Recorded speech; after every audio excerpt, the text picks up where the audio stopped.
도르트신조 강의 15번째 시간인데요. 저희는 첫 번째, 두 번째를 끝나고 이제 세 번째, 네 번째 교리에 오늘은 두 번째, 세 번째 항을 저희가 볼 건데요. 인간의 부패, 그리고 이 부패의 유전, 그리고 그것으로 말미암아 일어나는 사람의 전적인 무능력, 이것에 대해서 볼 겁니다. 이 두 가지가 오늘 우리가 함께 볼 건데요. 이 항의 핵심은 이겁니다. 아담이 죄로 말미암아 완전히 부패했고 그의 후손들은 아담의 부패한 것처럼 또 완전히 부패했다. 그래서 인간 스스로는 구원을 향해, 즉 하나님을 향해 갈 수 있는 아무런 힘이 없다라는 겁니다. 저희들은 계속해서 이 개혁교회의 전적 타락과 일방적 하나님의 은혜에 대해서 설교에서 그리고 기도할 때에도 또 서로 이야기를 나눌 때에도 이것이 보편적으로 바닥에 깔려 있습니다. 그래서 하나님이 하셨습니다 라고 말씀하세요. 이렇게 많이 들어보셨고 또 하나님이 하셨습니다 라고도 많이 고백하기도 합니다. 이렇게 고백할 수 있는 이유는 우리의 마음속에 그것이 깔려있기 때문이에요. 나는 할 수 없고 하나님이 하셔야 됩니다 라는 마음. 그러면 그것이 왜 깔려있느냐? 내가 죄인이라는 걸 인정할 때 그 고백을 할 수 있는 겁니다. 그런데 이것이 17세기 1600년대에 굉장히 논쟁이 됐었습니다. 이 논쟁을 시작한 사람이 아르미니우스 주의자들인데요. 오늘 이 항하고 3항하고 배울 때 아르미니우스 주의자들하고 개혁파, 칼빈주의자들, 이 개혁파하고 둘이 논쟁하는 것을 지금 우리가 계속해서 보았다면 이제 이쪽 개혁파 쪽 말고 아르미니우스 주의자들이 그 옆에 함께 하나가 더 나와요. 이게 뭐냐면 아르미니우스 주의자들이 지금 계속해서 말하는 인간의 자유의지, 그것이 구원에 영향을 미칠 수 있다라고 하는 요 주장을 하는 것이 아르미니우스 주의자들입니다. 그래서 요 인간의 자유의지로 구원에 영향을 준다라고 주장했던 요 사람들과 함께 오늘은 하나가 더 있어요. 이것도 이단인데 요 사람들도 이단입니다. 그런데 이렇게 붙어있는 하나의 이단이 더 있어요. 이게 누구냐면 펠라기우스라고 하는 사람입니다. 이름이 나오니까 복잡하게 여기실 수 있는데 차이점을 딱 들으시면 알 수 있어요. 아르미니우스 주의자들은 아르미니우스라는 초대교회의 교부가 성도들을 가르치면서 구원에 있어서 너희들의 자유의지로 너희들이 구원을 선택해서 구원받았고 저들은 그 자유의지로 복음을 거절해서 지옥 가는 것이다. 그렇기 때문에 천국 가는 것은 하나님의 은혜와 너희의 선택이 합작해서 천국 갈 수 있는 것이고 저 사람들은 하나님의 은혜는 여전히 있었는데 자신들이 거절한 거다. 그래서 지옥 가는 책임이 자기들 본인에게 있다. 이렇게 가르쳤어요. 이게 합리적인 것처럼 들리잖아요. 이게 아르미니우스 주의자들입니다. 그런데 핵심은 간단해요. 자유의지가 구원에 영향을 미칠 수 있다. 이렇게 가르치는 거예요. 계속해서. 그래서 너의 결심, 너의 행위, 이것이 중요하다. 이렇게 말한 거고요. 요것에서 조금 빗나가서 나온 게 펠라기우스라는 사람입니다. 이 펠라기우스라는 사람도 이단입니다. 그런데 이 사람은 어떻게 가르쳤냐면 조금 다르게 가르쳤어요. 이 펠라기우스 주의자들은 이렇게 가르쳤습니다. 아르미니우스 주의자들은 우리가 지난 시간에 본 것처럼 아담이 범죄했을 때 아담 안에는 원래 거룩함과 성결함과 정직함과 온전함이 없었어요. 즉 하나님의 겉모양만 하나님과 똑같이 나왔기 때문에 하나님의 형상을 따라 만들었다. 하나님이 하나님의 형상을 따라 만들었다라고 말할 때 그 안에는 형상과 모양이 분리되어서 겉모양은 똑같이 이렇게 만들어 놨는데 그 안에 하나님의 모양인 거룩함, 온전함은 원래 없었던 것이기에 아담이 타락했어도 이 원래 그 아담 안에 없었던 거룩은 타락하지 않았다. 아담과 함께. 그래서 이 거룩은 여전히 거룩하게. 그래서 사람은 부분적으로 타락해서 이 타락한 부분만 회복되면 아담이 죄를 짓기 전처럼 회복되는 것이다. 이것을 부분적인 타락을 잘 회복시키는데 뭐가 중요하냐? 예수 그리스도의 십자가의 은혜와 자유의지가 그것을 회복시킨다. 이렇게 주장했어요. 이해가 되시죠? 우리가 지금 이거를 14번 들은 거예요. 여기까지가 14번 들은 핵심입니다. 그런데 이 사람들이 우리들을 얘기할 때 어떻게 얘기하느냐? 이렇게 얘기해요. 하나님은 우리에게 원죄의 죄책을 묻지 않는다. 원죄는 아담이 지었을 뿐이고 우리는 원죄가 없다. 이렇게 얘기해요. 그러면 아르미니우스 주의자들은 왜 우리에게 원죄의 책임을 묻지 않느냐? 하나님은 그렇게 몰상식한 분이 아니다 라는 거예요. 즉 아담의 죄를 아담을 알지 못하고 또 아담과 혈연적으로 맺어져 있다고 하지만 지금 우리 개인에게는 아담과 상관없이 너희의 개인을 보신다. 그렇기 때문에 하나님은 원죄의 책임을 묻지 않고 자범죄의 책임만 물으신다. 이렇게 가르쳤어요. 여기서는 조금 달라도 점점점 오게 되면 얼마나 성경과는 다른지 이제 우리가 보게 되는 거예요. 그런데 요들의 가르침에서 펠라기우스 주의자들이 나옵니다. 이 사람들은 죄를 조금 다르게 봤어요. 어떻게 봤냐면 이 펠라기우스 주의자들은 사람은 원래 선하다. 그런데 부모의 죄를 보고 모방해서 죄를 짓는다. 이렇게 가르쳤어요. 원래는 선합니다. 원래는 선해요. 아이들이 엄마 뱃속에서 짠 나오면 선 100%예요. 악이 없어요. 선 100. 그런데 이 아기들이 왜 악해지냐면 부모들이 죄 짓는 걸 보고 모방해서 죄 짓기 때문에 악해지는 거예요. 이해가 되시죠? 이게 펠라기우스 주의자들의 주장이에요. 왜 이 말이 나왔느냐? 중세시대에 어린아이들이 태어나자마자 많이 죽었어요. 부모들이 초대교회 이 중세 이때 신학적 논쟁이 한참 활발할 때 자신의 뱃속에서 혹은 태어나자마자 죽은 아이들이 천국에 가는가 아닌가 이 문제가 굉장히 중요했습니다. 그때 아르미니우스 주의자들은 이렇게 얘기했어요. 하나님은 몰상식한 분이 아니기 때문에 아담의 죄를 아담에게만 물으시고 우리 개인의 자범죄만을 물으시기 때문에 아담이 지은 원죄에 대한 책임을 아이들이 짓지 않는다. 그러므로 아이들은 천국에 간다. 이렇게 가르쳤어요. 부모들이 큰 위로를 받았죠. 아, 그렇구나. 펠라기우스는 다르게 가르쳤어요. 아이들은 부모의 죄의 모습을 보고 모방해서 죄를 지어 오염되어 가기 때문에 아이들은 100% 선하고 부모의 죄를 모방해서 짓지 않았기 때문에 죄가 없어 천국에 간다. 똑같이 다 천국에 가요. 그런데 천국에 가는 방법이 조금 달라요. 이해가 되시죠?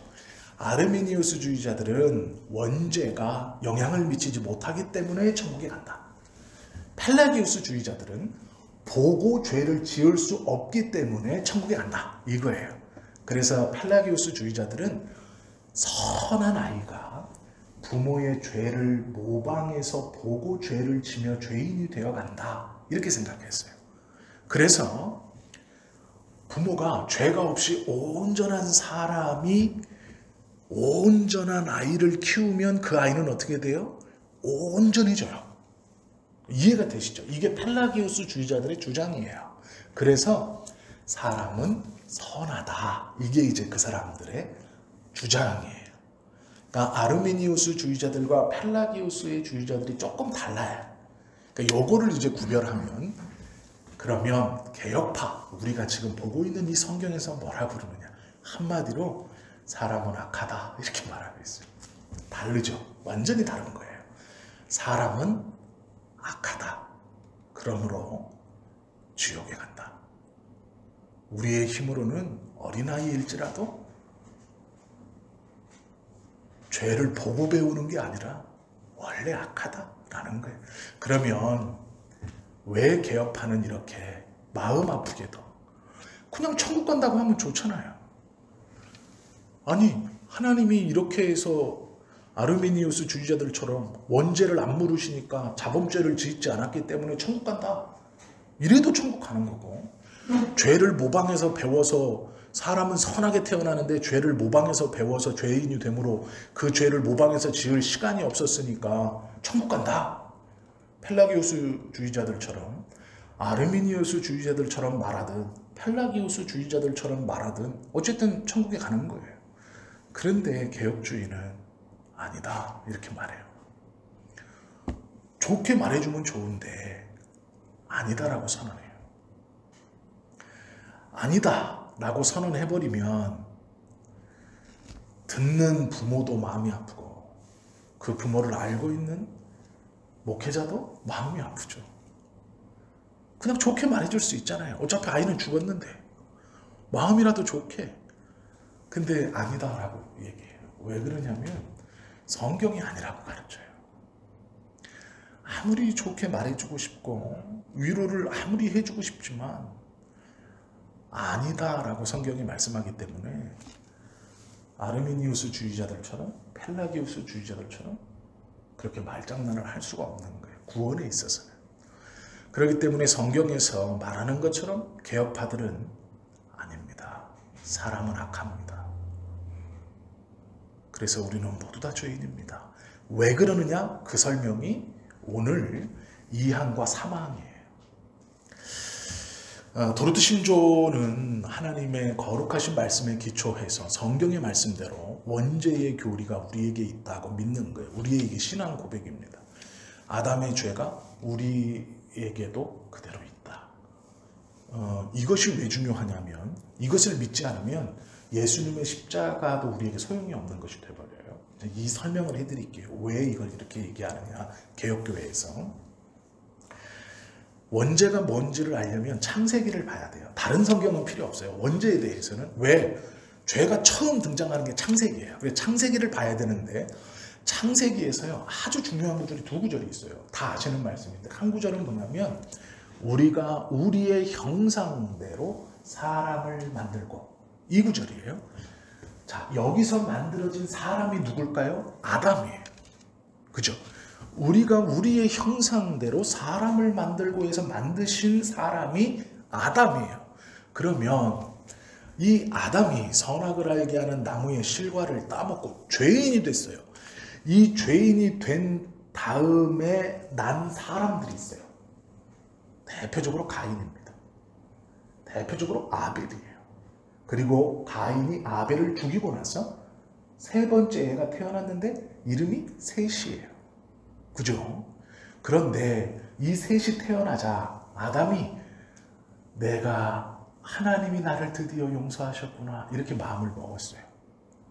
아담이 그랬는데 이 셋은요 참으로 놀랍게도 성경에 보면 하나님의 형상이 아니고 아담을 만들 때는요 하나님의 형상이라고 되어 있거든요.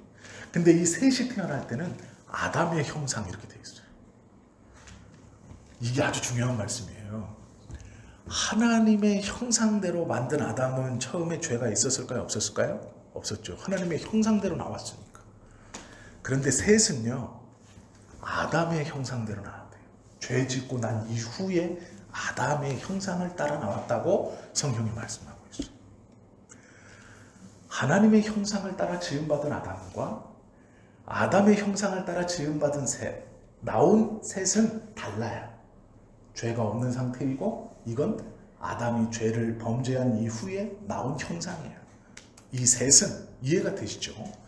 자, 이 셋의 후손들, 이 셋이 태어남으로 아담이 마음이 조금 편안했어요. 하나님이 나를 용서하셨구나. 나에게 아벨 대신 새로운 아들을 주셨구나. 하는구나. 하나님이 아직도 나를 기억하고 계시는구나 라고 생각했어요. 그런데 그렇게 위로가 되었던 셋도 하나님의 형상이 아니라 아담, 자기의 형상이에요. 이게 뭐냐면 죄의 형상을 그대로 가진 거예요. 이해가 되셨죠? 이게 성경에서 아주 중요한 두 구절이에요. 아담은 하나님의 형상, 온전한 모양이라는 것이고요. 셋을 아담의 후손이라고 말하는 것은 이미 망가진 형상이에요. 그 후손들이 계속 와서 우리들이 된 거예요. 그러면 아르미니우스 주의자들처럼 하나님은 아담의 죄를 우리에게 묻지 않습니다. 하나님은 그런 분이 아니에요. 하나님은 그렇게 염치 없는 분이 아니에요. 아담은 아담으로만 보시고 우리는 우리로만 보시기 때문에 아담의 죄는 아담에게만 물으시지 전혀 상관없는 우리에게 묻지 않아요. 이게 아르미니우스 주의자들의 주장이에요. 그러면 잘 보세요. 우리로만 보시는, 우리를 우리로만 보시는 이 하나님이시라면요, 아담과 내가 상관이 없다면 예수님과 내가 상관이 있을까요? 없어요. 이해가 되셨죠? 이게 얼마나 큰 오류인지. 아담의 죄가 나와 상관이 없다면 예수님의 의가 나와 상관이 없는 거예요.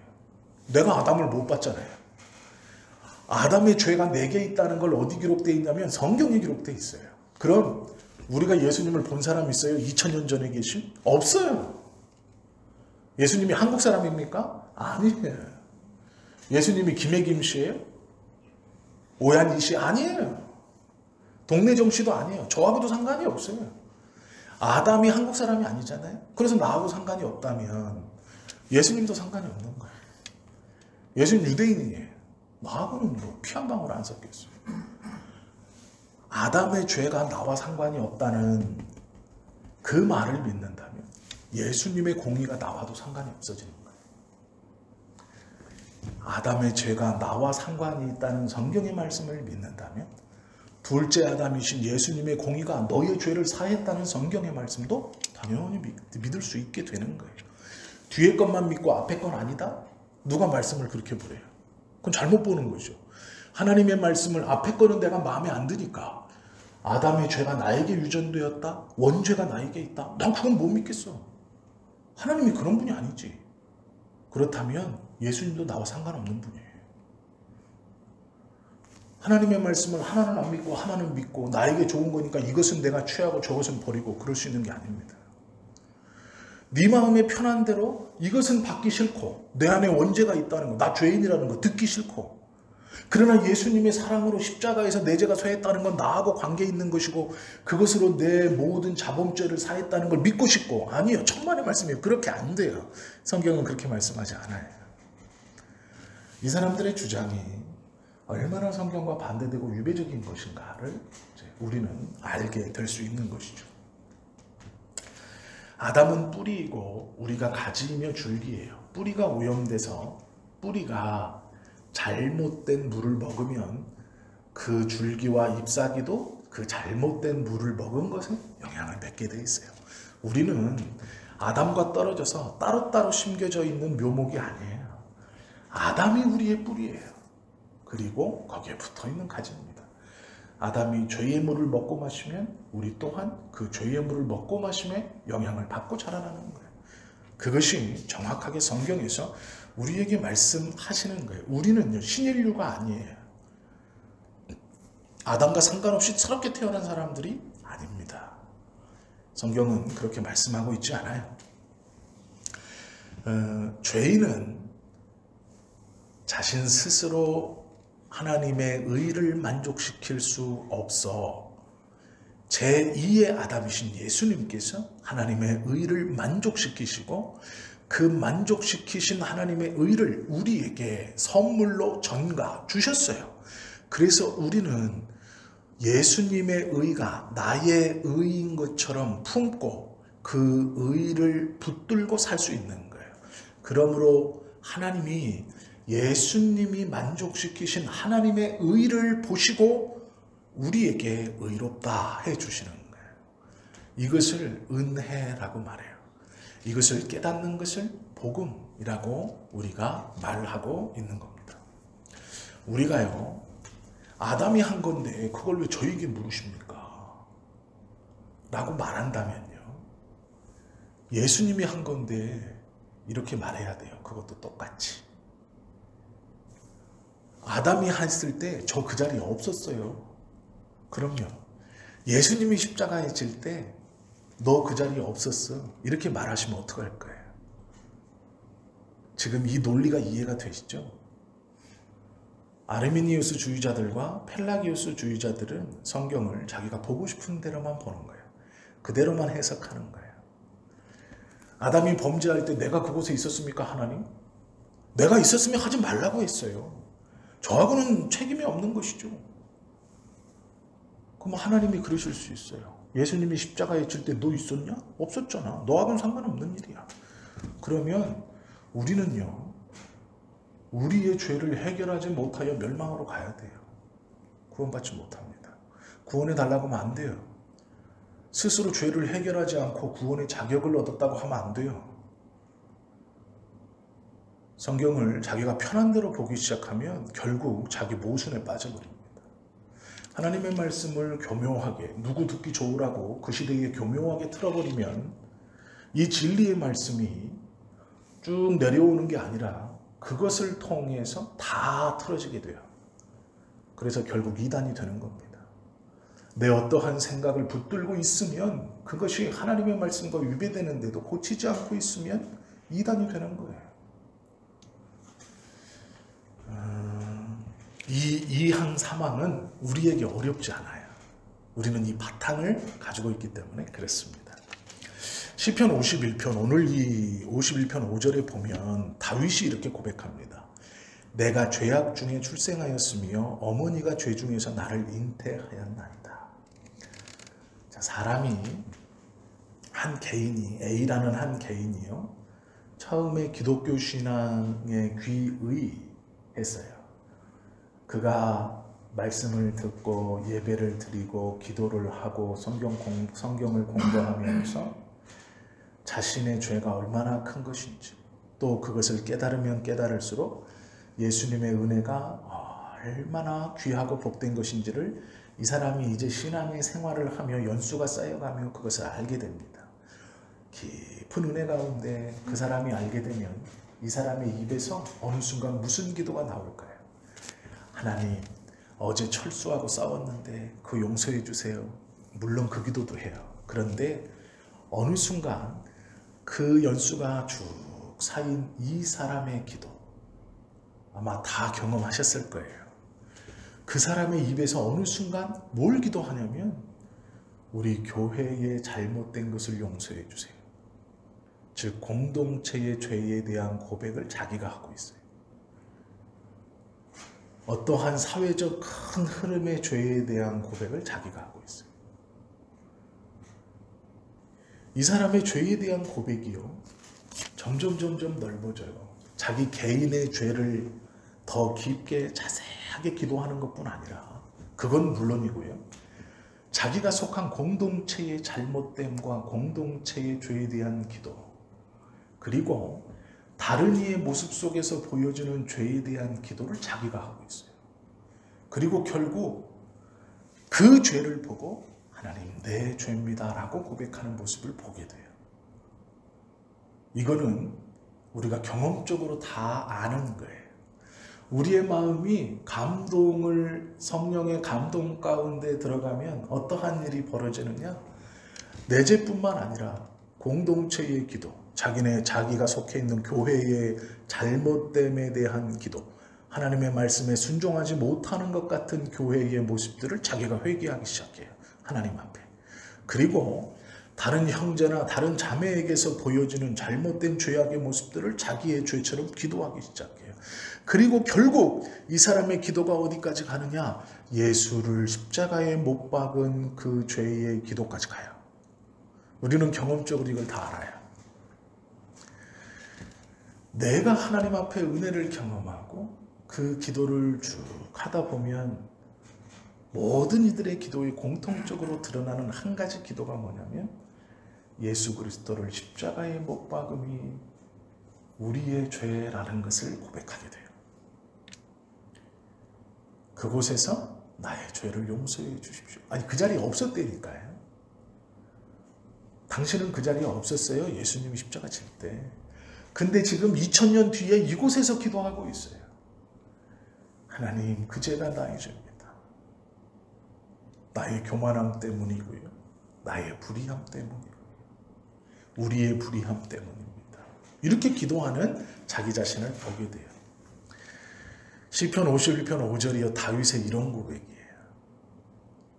나의 죄입니다. 내가 죄 중에 잉태되었습니다. 아니 다윗 엄마가 자기 임신할 때 죄를 짓고 임신했는지 회개기도 하고 거룩한 중에 임신했는지 다윗이 어떻게 알아요? 그런 게 아니에요. 이 다윗의 고백은 내가 죄악 중에 출생하였으며 어머니가 죄 중에 나를 잉태하였나이다. 내 엄마가 죄인입니다. 이런 고백이 아니에요. 아담이 범죄한 그 죄의 연속성이 나에게도 있습니다. 자신이 지은 죄뿐 아니라 아담에게서 유전적으로 자기에게 온 죄에 대한 고백이에요. 하나님, 내가 이런 죄인입니다. 라는 거예요. 다윗이 시편 51편을 고백할 때 그의 삶이 어땠을까요? 왕이 되어서요. 틈만 나면 성전 가서 기도하던 때예요. 틈만 나면.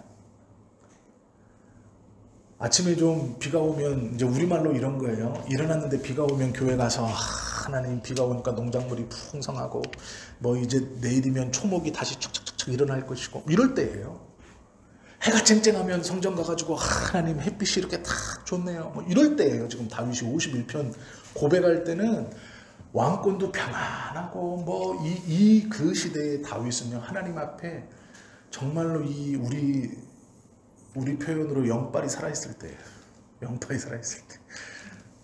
딱 하면은 탁 나가가지고 제사 탁 지내고 성가대에서 노래 확 부르고 자기가 막 먼저 하나님 앞에 이렇게 찬송하고 백성들 막 따라 부르고 그럴 때예요. 충만할 때. 근데 그때 다윗이 뭐라고 고백하냐면 부모가 나를 죄 중에 잉태하였고 출생했습니다. 나는 태어날 때부터 죄인이었습니다. 나의 삶은 죄입니다. 은혜 아니면 아무것도 할 수 없습니다. 이런 고백이에요. 우리가 하나님의 은혜 또 우리의 구원을 생각할 때 아르미니우스 주의자들처럼 원죄를 우리에게 묻지 않으신다. 그러므로 우리는 자법죄만 해결하면 된다. 우리의 자유의지로 하나님께서 내미시는 손을 꼭 붙들어야 구원받을 수 있다. 이런 아르미니우스 주의자들 또 알메니우스 주의자들 성경적이지 않은 구원입니다. 펠라기우스 주의자들처럼 죄를 보고 모방해서 죄를 지을 시간이 없기 때문에 어떤 거룩한 장소, 어떤 거룩한 사람, 어떤 거룩한 것이 있으면 그것에서 죄를 보지 않고 자라면, 죄를 보지 않고 배우면 죄인이 아니고 거룩해진다. 죄 짓지 않는 어떤 사람을 따라가서 그 사람의 죄죄가 되고 그 사람의 거룩함을 보고 그 사람의 거룩함만을 배워간다면 죄를 짓지 않게 되는 처음 하는 말씀이에요. 우리는 성경에서 날 때부터 죄인이다 라고 말합니다. 아담과 너와 연결되어 있다. 아담이 뿌리이고 너는 지금 그 줄기 속에 있는 가지이다. 그러므로 아담의 죄가 너희에게도 있다. 그걸 인정할 때 제2의 아담이신 예수님의 십자가의 은혜가 나의 것임을 나와 연결되어 있음도 인정할 수 있는 거예요. 즉 내가 죄인이라고 철저하게 인정하는 사람에게 예수님의 십자가의 은혜가 그를 철저하게 붙들어 완전한 의로움으로 나아갈 수 있게 해주시는 거예요. 죄인이라고 인정하는 것은요 매우 성경적이에요. 성경은 우리를 보고 죄인이라고 말합니다. 그래서 정죄하는 것이 아니라 그 죄인이라고 말하기 때문에 온전한 예수님의 의가 우리에게 있다라고 가르쳐주고 계세요. 이것이 2항과 3항에서 말하는 전적 부패, 그리고 그 전적 부패로 일어나는 예수님의 은혜를 받아들일 수 있는 길이에요. 예수님과 예수님의 사역이 필요하다는 것을 인정하는 것은 첫 번째로 우리가 죄인이라는 것을 인정하는 겁니다. 아담의 그 죄가 나의 죄입니다. 또 내가 지은 그 죄도 하나님 나의 죄입니다. 이 두 가지의 죄, 어떠한 것도 하나님 내 힘으로 내 스스로 털어낼 수 없고 이겨낼 수 없습니다. 그때 제2의 아담이라고 말씀하시는 예수님의 십자가의 은혜가 나에게 와 이것들을 깨끗게 해주신다는 확신이 생기는 거예요. 내가 죄인이라는 것을 철저하게 인정할수록 예수님의 은혜가 더 철저하게 나를 붙든다라는 거예요. 나를 감싸주신다라는 거예요. 우리가 왜 죄인인가 그것을 바로 알면 예수님이 왜 우리의 구원자 되시는가를 또한 바로 알 수 있어요. 그리스도께서 동정녀 마리아에게서 나셨기 때문에 새로운 시작을 할 수 있었죠. 원죄의 흐름에 있으나 성경은 분명히 예수님을 가리켜 우리와 똑같으시다. 그러나 죄는 없으시다. 이렇게 말씀하고 있어요. 아담의 죄가 우리의 죄인 것을 인정할 때 예수님의 십자가의 은혜가 우리에게 은혜임을 또 인정받게 된다라는 것이죠. 그것이 성경의 가르침이에요. 이것이 구원의 진리입니다. 우리는 너무 잘 알고 있어요. 잘 이해돼요. 아, 그렇지. 아무도 부정하지 않아요. 그러나 믿음이 좋다는 교회 리더자들이고 교회를 지도했던 아르미니우스 주의자들은요, 이것을 인정할 수 없었어요. 내가 죄인이라는 거예요. 내가 날 때부터 죄인이기 때문에 나는 어떠한 소망도 없다는 거예요. 인정하지 못했습니다. 나만큼 배운 사람이 어디 있어요? 나만큼 학벌 좋고 가문 좋은 사람이 어디 있어요? 그런데 내가 죄인이라서 아무것도 할 수 없다? 아니, 나는 내 머릿속에 이 생각으로 하나님을 경험하고 붙들고 판단하고 느끼고 배울 수 있는데 내가 죄인이라니 인정하지 못했습니다. 그런데 오히려 그것이 교만함으로 하나님의 말씀의 본질에서 빗나가는 결과를 이르렀고, 그 사람들이 모여 하나님의 말씀이 잘못됐다고 바꾸자고 하는 엄청난 일을 한 거예요. 그것이 얼마나 큰 죄인가, 이것은 그냥 넘어갈 수 없다 해서 이것이 얼마나 큰 잘못이며 죄인가를 조목조목 기록한 것이 도르트 신경입니다. 너희의 그 자유의지라는 것을 앞세워 말하는 이 교만함이 얼마나 말씀을 위배하고 있으며 그것이 구원이 아님을 하나하나 자세하게 기록하고 있어요. 그래서 그 시대뿐 아니라 지금 우리에게도 우리가 자칫 잘못하면 고개를 탁 들고 이 잘못된 것에 앞세워 내 기분, 내 감정, 내 생각, 이것을 앞세워 하나님의 말씀을 교묘하게 비틀 수 있는 것이 안 된다 하는 경고를 주시는 거예요. 그리고 우리에게 바른 믿음이 무엇인가를 더 확실히 보여주시는 말씀이죠. 도르트 신조가 오늘은 좀 쉽습니다. 왜 쉬우냐면 우리가 잘 배운 것이기 때문에 그렇고 우리의 바탕에 이미 잘 자리 잡고 있는 것이기 때문에 그래요. 그래서 하나님 앞에서 교만할 수 없고 겸손하게 그 은혜만을 고백해야 한다라는 것이죠. 오늘 이 말씀 기억하시고요.